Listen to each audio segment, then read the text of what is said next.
Welcome to the Travel Tidbits Podcast, hosted by me, Jamie Weidel, travel advisor and owner of Pineapple Escapes Travel. Join me as I share the latest travel news, top destinations, and expert tips for the savvy traveler. Because after all, travel makes life sweeter. Hi, everyone, and welcome back to the Travel Tidbits Podcast. I'm Jamie Weidel with Pineapple Escapes Travel, and today we're talking about a destination that I feel like more and more of our clients are getting excited about, Universal Orlando Resort.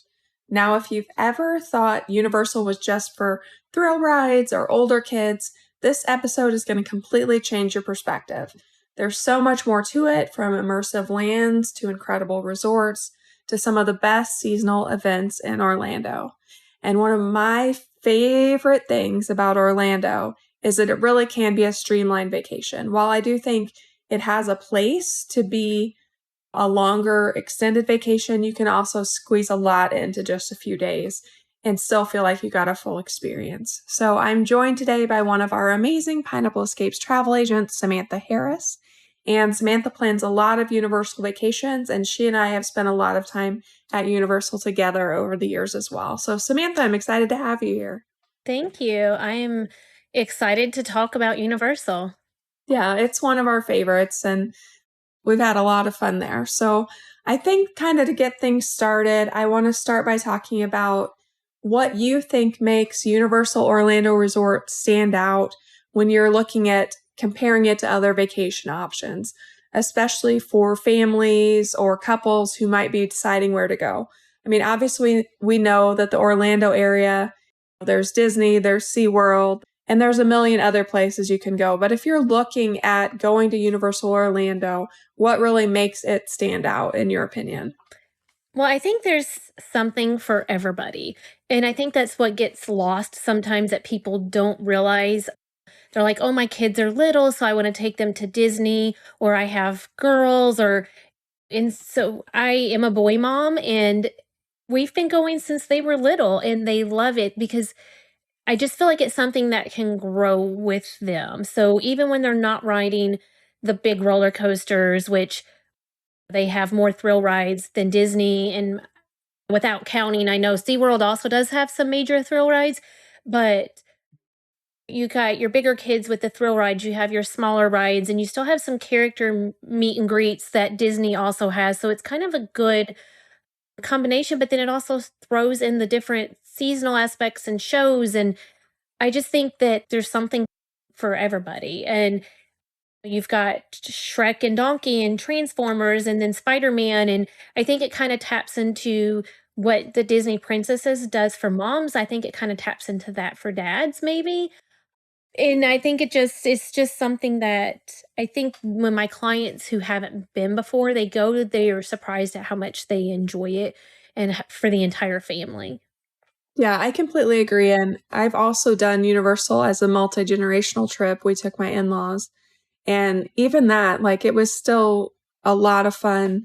And there are certain rides that I don't do. I get motion sick. So there are certain rides that I sit out on while my kids and husband go. But there really is truly something for everyone. And since we've attended several of the seasonal events together, I think we've experienced that piece of it too, that we'll talk about a little later on. But there's just a lot there. What do you think is the most unexpected thing for clients? Like, you said that they enjoy it, but do you think that it's calmer than Disney? That it's like, what really stands out there to you? I think the planning of it is less stressful. And so a lot of my first time clients for Universal, but previous Disney clients, I get a lot of the, when do I need to book dining? When do I need to book this? When do I need to do this? And then it's like, we have to have this kind of settle down conversation of, I'm not giving you information because I'm failing to give it to you. I'm not giving it to you because there's nothing needed. Like, what I've given you, like, you can do this and relax a little bit. You don't have to have your day planned from start to finish. You don't need to know where you're going to eat 60 days prior. And I feel like it just takes a lot of that stress out of it. And if you haven't been, which I know you have, but if you haven't been to the parks in Universal Orlando, the two main parks prior to Epic Universe being open are within walking distance of each other. So you can literally walk from your hotel, walk to one park, decide you want to go to the other park, go back and eat dinner at the first park, and walk back to your hotel. And you can't do that as easily at the Disney parks.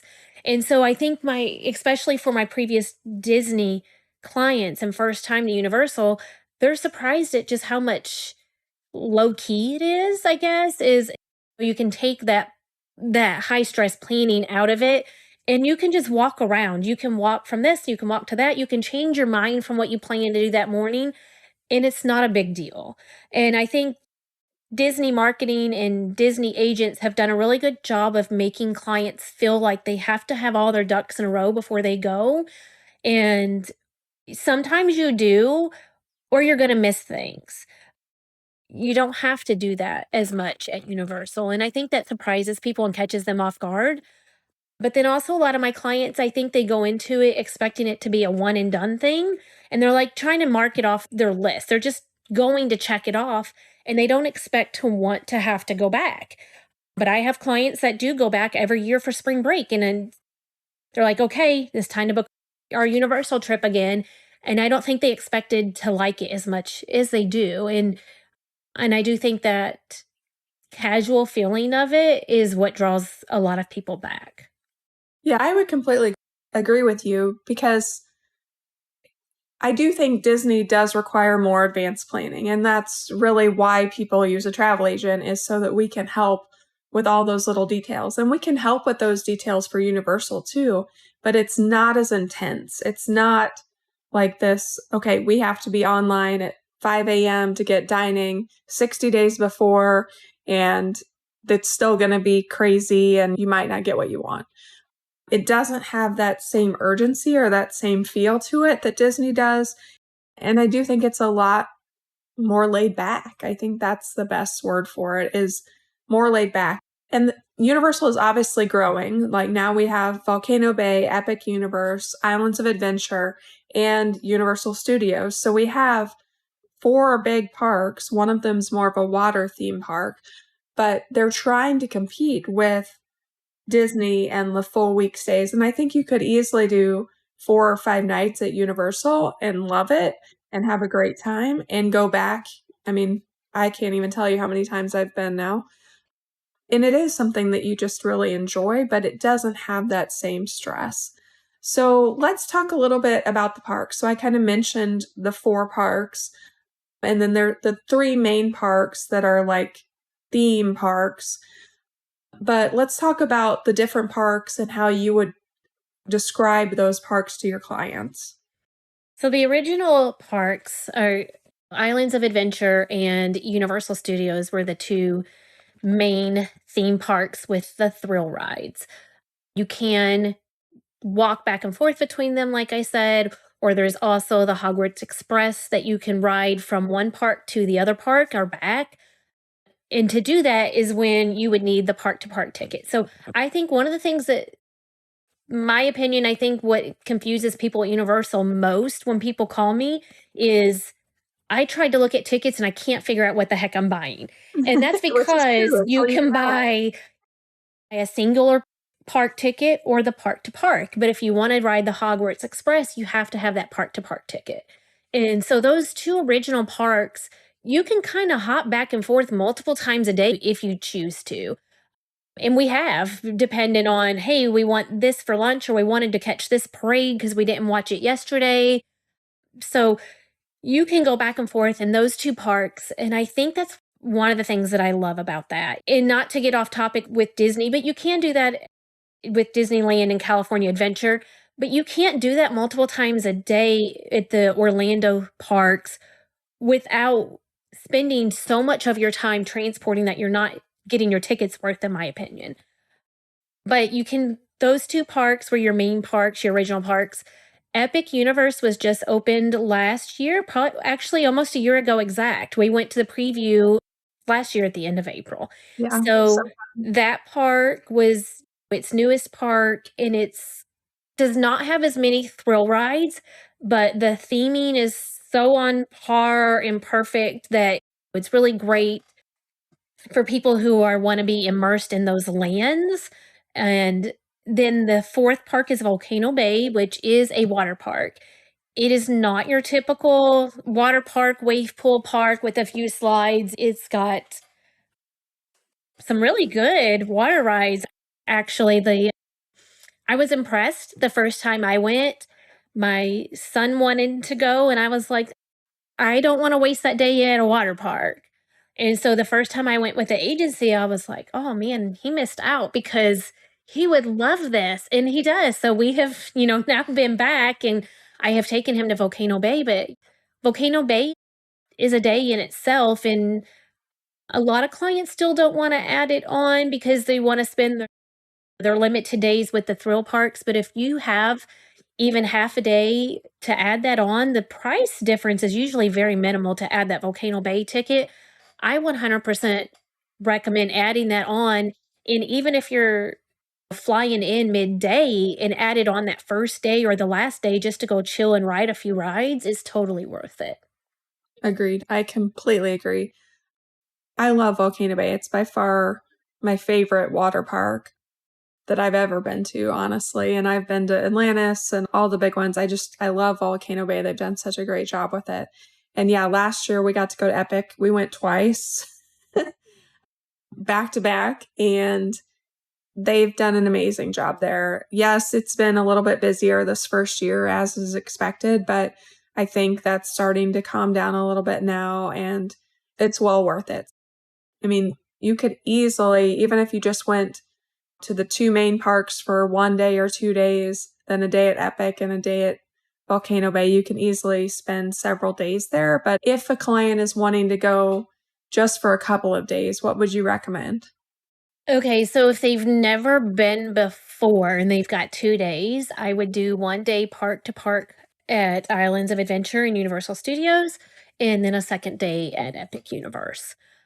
If they can add a third day, it would be a toss-up based on a conversation with them on if I would add that second day back at Universal and Islands of Adventure versus adding Volcano Bay, just kind of based on how many thrill rides they think they're going to ride, if they really love water parks or if they really love roller coasters.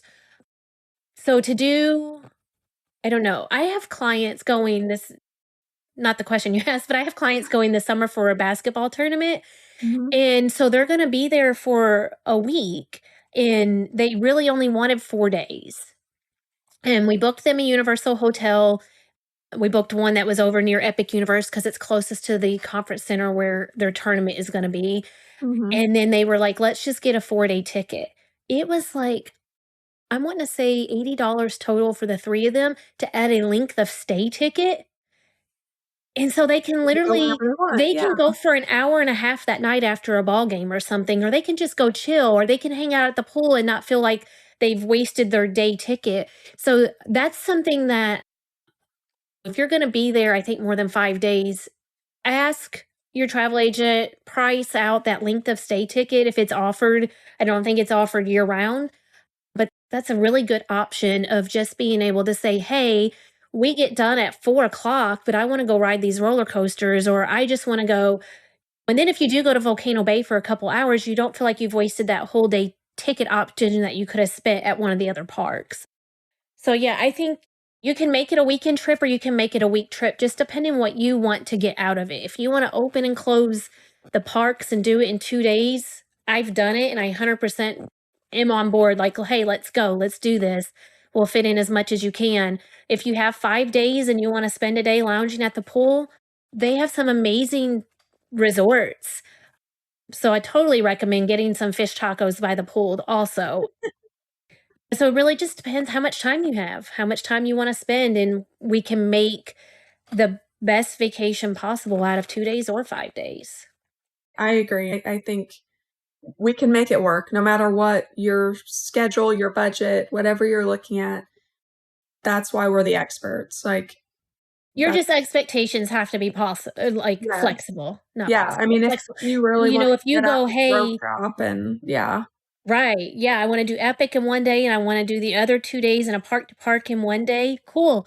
Let's make it happen. But will you see every show? Will you ride every ride? Will you meet every character meet and greet? Absolutely not. Yes. So you just have to tailor your expectations. I mean, there are still things there that I haven't done because I do the things that I love and I'm like, "Oh, I have to fit this in, and then what do I have time left for?"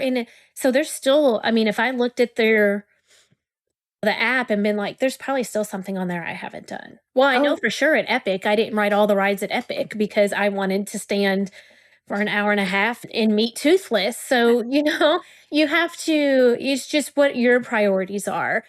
And if you're cool with getting the best day possible and not doing everything, then yeah, let's cram it in and make the most of it. But if you want to see everything, then I don't know. I well, I mean, say that you would probably need 6 days. yeah, a week, I would say. But I mean, I can't even tell you how many times the two of us have been there together. A lot. We've been there together a lot. But, and I say this about Disney too. Every time I go, I find something new. I learn something new. I try new food. There's always something new. And I think that's why people do go back year after year because there's always something new. And like you said, there's things that you love.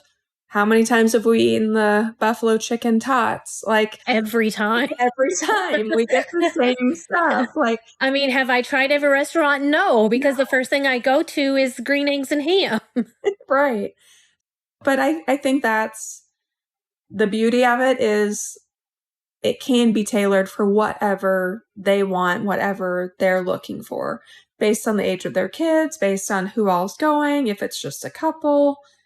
There's just so many ways Right. to make it work. Right. You have a group of thrill seekers, then I'm going to give you a list of all of the big rides that I don't ride. I got you on the Lost Coaster. What are you talking about? I have not been back on it since then, but I did it. I terrified her. It's I all conquered it.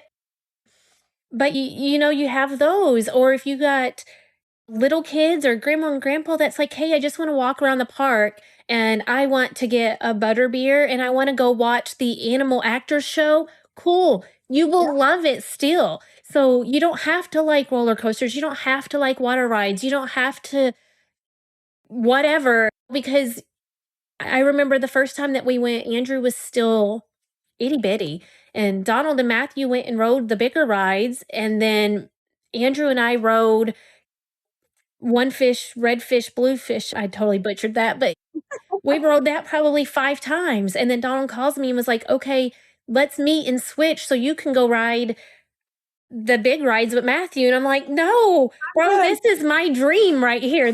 I'm living my dream day. I don't have to pretend to want to ride the roller coasters and then stifle my anxiety and be miserable the entire time.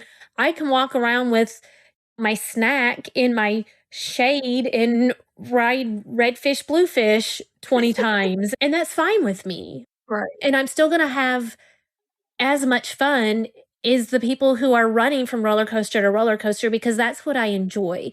And Andrew now enjoys the roller coasters and still makes me ride red fish, blue fish with him. And then we go sit through the animal actor show because he loves that too. And part of it is we've done this every time. And part of it is he still enjoys it. But there's just so much that I think I just get people who are like, oh, my husband won't go. He doesn't like theme parks. And I'm like, give it a shot. Yeah. I don't think, yeah, I mean, if you tell me you just do not like walking and you do not like people, then yeah, it's probably not for you. But if you're just, hey, I don't like big roller coasters, or hey, I don't like this, or I don't like, there's the thrill rides and then there's the motion rides that you don't like. I think there's just such a good variety there that's hard to get at other parks.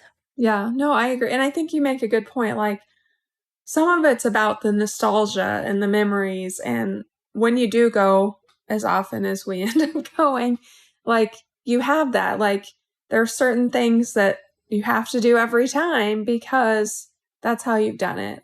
And it just brings back those memories and that good feeling of, hey, here we are in our place. Like, and I think that makes a big difference for a lot of families too.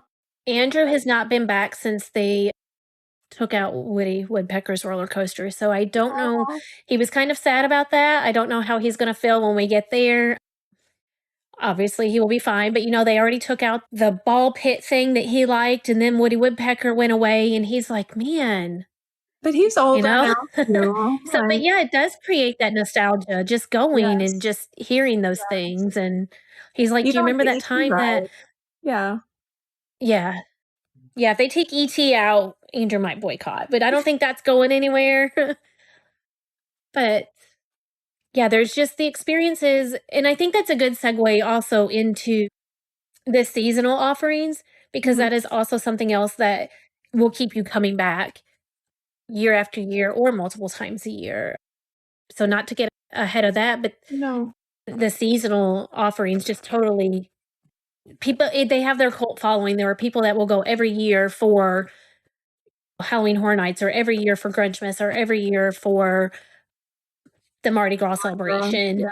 or psycho people like me that will go multiple times a year because I want to hit Mardi Gras and Grinchmas. So I think they do a fantastic job with, there's almost always something going on that's going to draw you back.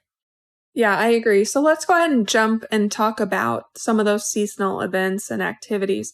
So you mentioned the big ones, Halloween Horror Nights, celebrating the holidays with Grinchmas, and then Mardi Gras are typically their biggest seasonal events. So let's start with Halloween Horror Nights. Give me the lowdown, what it is, who it's best for.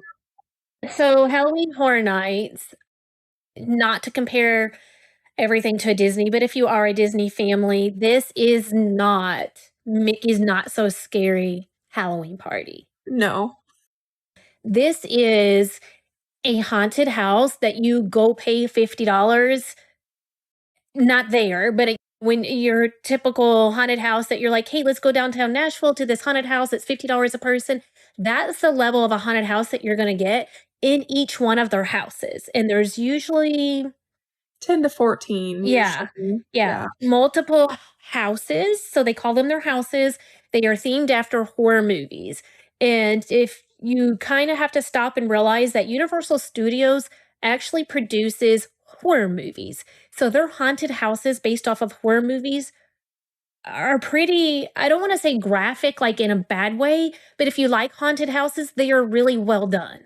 They're Mhm. not cheesy makeup because they have these actual movie makeup artists.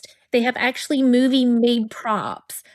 So I think they're just next level. And if you have I'm not telling you not to take your kids. I'm telling you to make sure to research and watch YouTube videos and make sure that your child is the proper type of child that would enjoy it. My child is not that person. And we were there, was it last year for fall break? And we got there on Sunday night and our tickets weren't valid till Monday. And Andrew kept saying, let's just go. And I'm like, you're not going to like it. Yes, I'll be fine. I'll be fine. He was crying before we got to the first haunted house because the chainsaw guy scared him.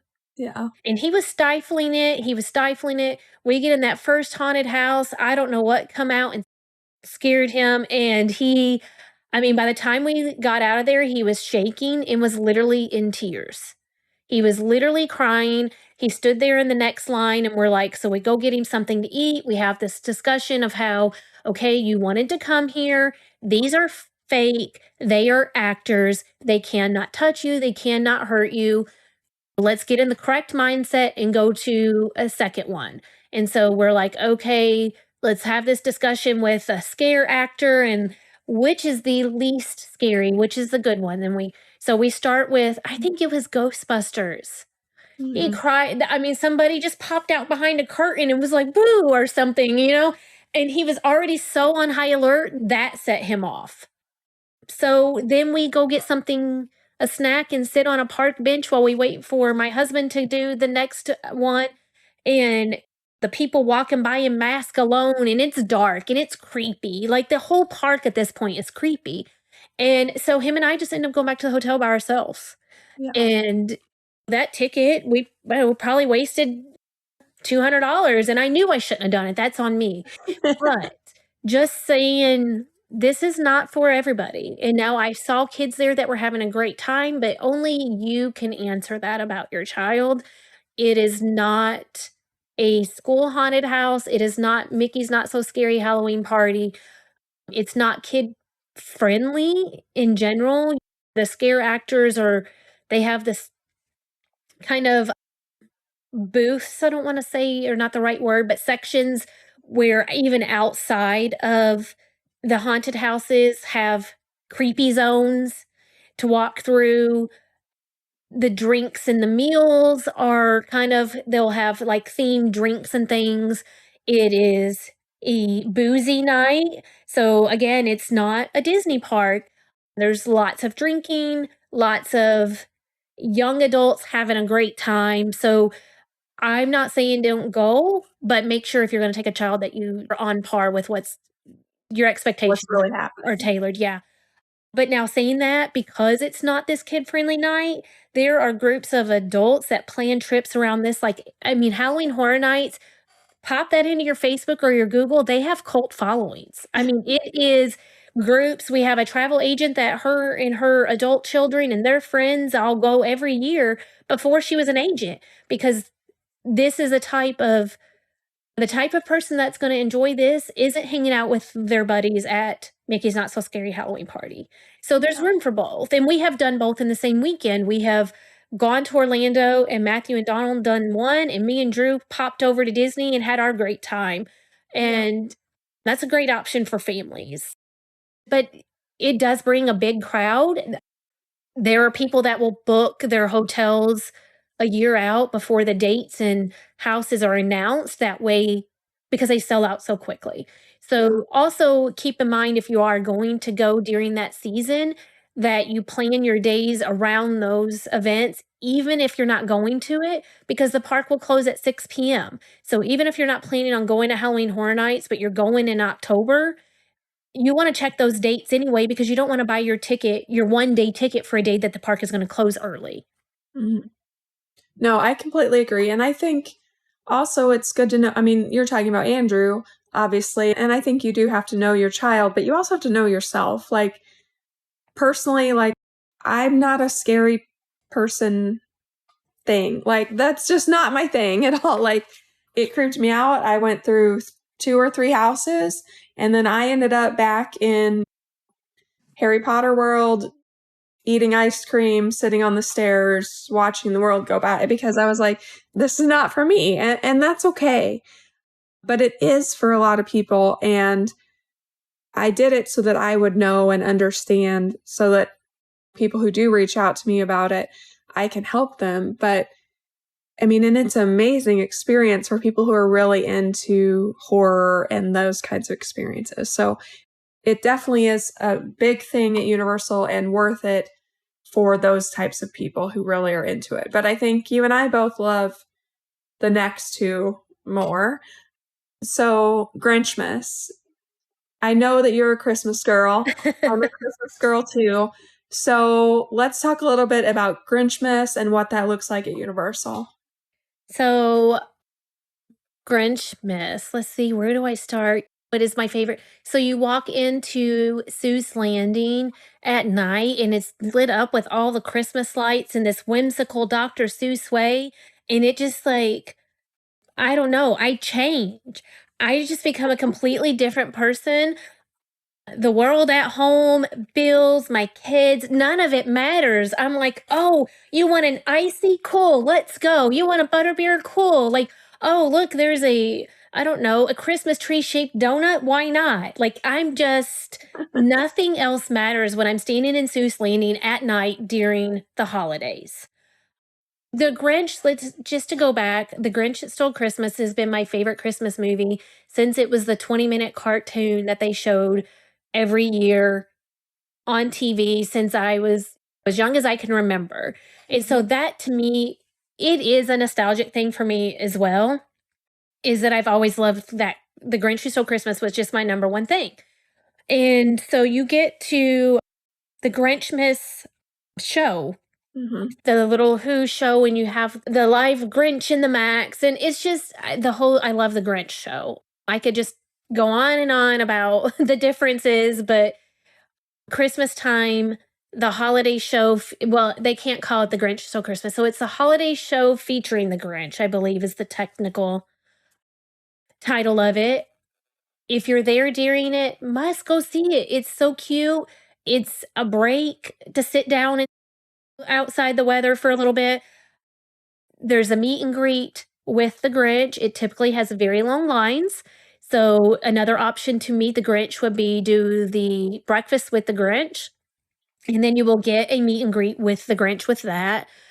It's a little bit different than, say, the character breakfasts with, at Disney, is the way it's operated the past few years. It has recently changed, but the past few years, it's operated with your breakfast is in your dining room and it's decorated to an extent. But then once you exit, you will get a pass to go get in line to meet the Grinch, and then he's in a separate room. So he's not wandering around, but they do have some Who's wandering around during the breakfast.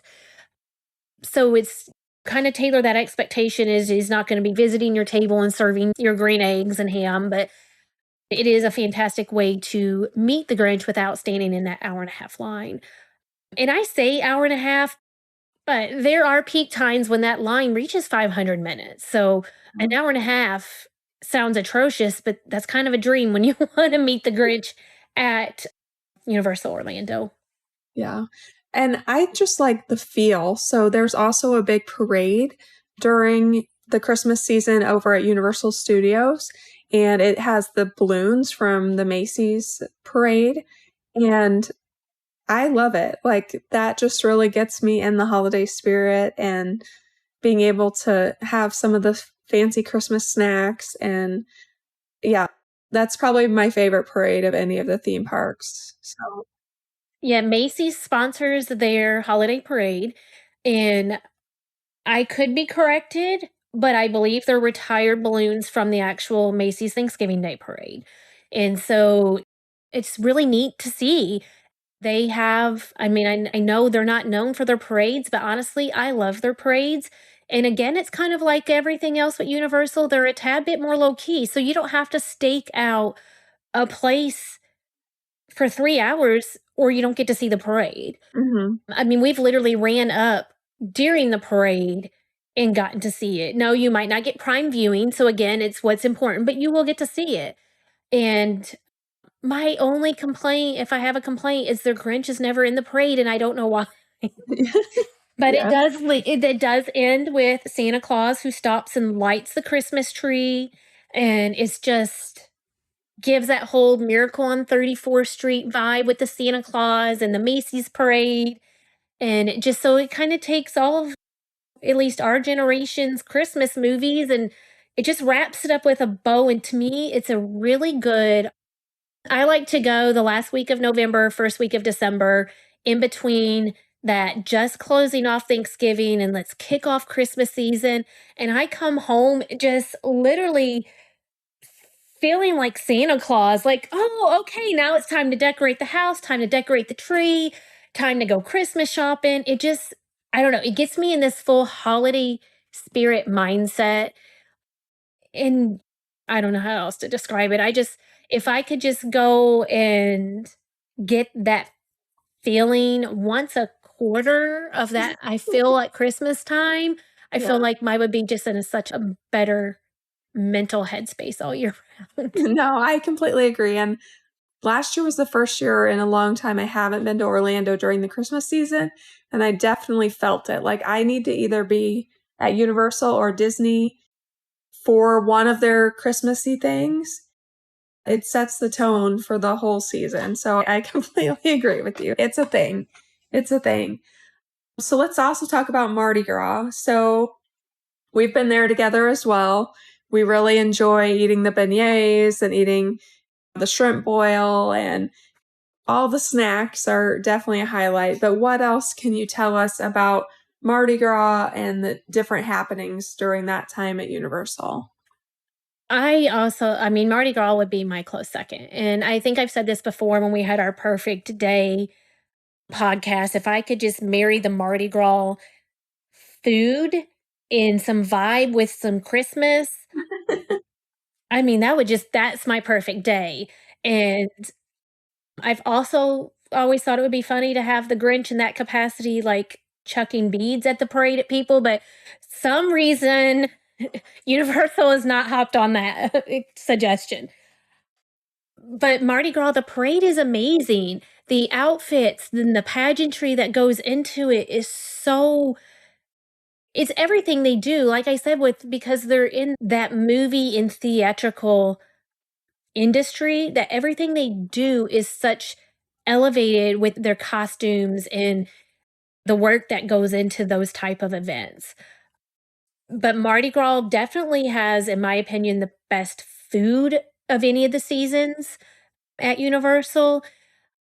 But just to kind of touch too on how the Halloween Horror Nights might not be as kid friendly, Mardi Gras definitely is kid friendly. So if you have that concept of New Orleans and Mardi Gras and maybe I shouldn't take my kids there, it's totally not that.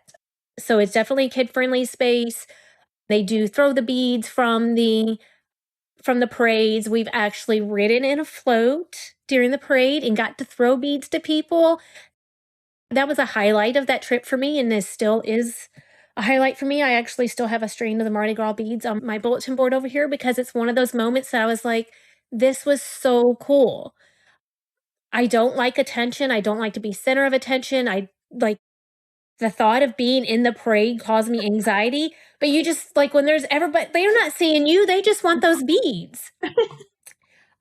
And so that was such a fun thing for me. But the parade, the food, and the vibe with Mardi Gras is just like, who cares? Just go have fun, right? Like when the costumes, all of it just, I don't know, the food. I'm going to say the food 20 times because the one thing that I would say if there was a con to Universal is their seasonal treats are not that exciting always, but that's out the window when it comes to the Mardi Gras food offerings because they're really worth going for.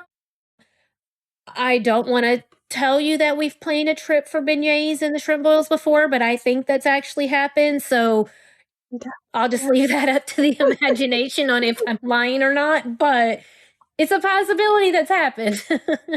Well, and I think for Mardi Gras too, like we can help you get into the parade. Like they have options where as a guest, you can get into the parade. We kind of got lucky when we were there, but that's something we can help you with. But just the overall vibe, and usually it's during the concerts. They do concerts usually during that time of year as well. So when we were there a couple of years ago, we got to see Gavin DeGraw, and that was really neat. Mm-hmm. I don't know if they're moving that venue now that Hollywood Rocket will be down or what they're doing there, but it was neat to see the Hollywood Rocket behind the concert venue. That was really neat too. Yeah, and just a touch point too on those concerts are included in your admission. So as long as you have a park ticket, you have a concert ticket. You know, it's kind of general admission, first come, first serve. If you're wanting to be front row and see the sweat on Gavin DeGraw's face, you probably want to sit over there a few hours early. But if you want to just roam the streets and listen to the music, you can still do that. And the rides are still running during those concerts. But they do have, I mean, some pretty, I don't know everybody's music taste, but they have some pretty cool concerts through that lineup. Every night might not be like an A-list, or it might be somebody who was an A-list 10 years ago, but there's some usually, I feel like every season you could look at the concert lineup and there's going to be 4 or 5 that you have heard of and would probably enjoy. Yeah, no, I completely agree. So to kind of start to wrap this up, what are some big planning tips or strategies that you share with your clients that you feel like help them get the most out of their trip? We've talked about some of this with like knowing your child, knowing what you like. But I think that's where talking to us, I guess, really comes into play too. Like when you reach out to us, we're the experts. We've been there a bazillion times. I've stayed in every resort except for one, which is still on my list. I guess I need to do that this year. Like we know Universal, and so we can kind of help you like parse those things out. But Samantha, when you're thinking about your clients, what do you think the best tip you can give them is? I think to be honest with your expectations. Mm-hmm. Because truly, especially with the one thing we haven't touched on is the express passes. They are an additional fee unless you stay at a premier resort. And I think just being honest with yourself and honest with me or your agent of going, okay, where do I value my time versus my money? Because when you talk to, 90% of clients are like, I don't need the expensive pass. I just want to get in the park. We don't mind waiting in lines. Okay, do you really want to spend an hour and a half in every line? And just know that, okay, I'm not going to splurge on the express pass or the premier resort, but then I am going to have to wait in line. And I know that going into it, and I'm okay with that. And I probably can add an extra day with the money I've saved because I'm going to need more time. Or, hey, I am going to be miserable if I stand in this line. So maybe I take a day off if that's not in the budget to add the express and add the express. Or I don't want to wait on a bus to get to the park. So I'm going to stay with one that's in a walking distance. And it also comes with the express. So now I've gotten two benefits for that value. But it's just, I think, being honest. What is going to make or break your vacation? And then let me know that or let you know that. But when you come and it's like, oh gosh, this is $1,000 more. I don't need the fancy hotel or I don't need the express pass. So it's just knowing what is going to make or break your vacation. Right. Because for some people, and let's say me, if I have to stand an hour and a half in a line and it's hot out, I'm out. I'm done. I'm done. Same. It's Christmas time and I can sit there with my warm butterbeer and listen to the Christmas music. Okay. Yeah. Let's talk about it. But if it's 100 degrees, I'm out. I'd rather sit at the hotel than wait in line for an hour and a half. So that's going to make or break that vacation for me if I don't have that express pass. Mm-hmm. And so I just think that is the most important, is just being honest. Like, nobody wants to say, hey, I can't afford that. Or, hey, I want the cheapest thing possible. But when you don't tell those things, then we can tailor that conversation and to what works for you. And so if you ask me how should I do this? I'm going to tell you to add an extra day. I'm going to tell you to stay at the premier resort. I'm going to tell you the express pass. Mm-hmm. And if you just look at this and go, okay, I don't have this much money, I'm not going to email her back, then you're going to lose out on an experience with your family. When if you just said, hey, this is honestly what I can do, then cool, let's see if we can make that happen and make the best vacation for it. So I think that's just my biggest tip, is just not so much of what you can do in the park. It's how to get you the best vacation within your expectations. But to do that, you have to be honest. Yeah, no, I completely agree. And I think that's kind of a great segue into the value that we provide as travel agents. Like, if you utilize us and reach out to us to help, that's what we do. If you say, I only have $3,000, like, this is what I've got, how can I make this the best vacation possible with this money? Yes. We can help you do that. On the other side, if you're someone who wants it all and wants it perfect, we can do that too. Like, we can work with you. And I think that that's a big part of what we do and what we bring to the table. Any final thoughts, Samantha? Well, I think it's currently active in butterbeer season and we haven't been, so we need a trip. That's my final thought, Jamie. As we talked I don't about like summer season, but I could be talked into butterbeer. So look at your calendar. Let's go. Yes, I'm in.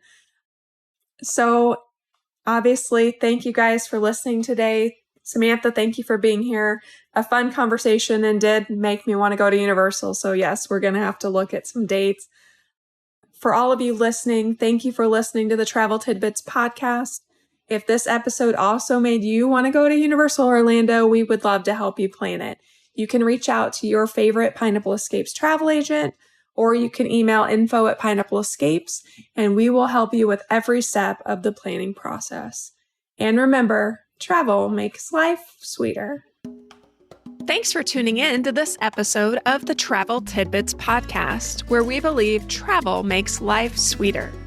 The team at Pineapple Escapes Travel would love to help you plan a trip filled with lasting memories. Visit us online at www.pineappleescapes.com to start planning your next adventure.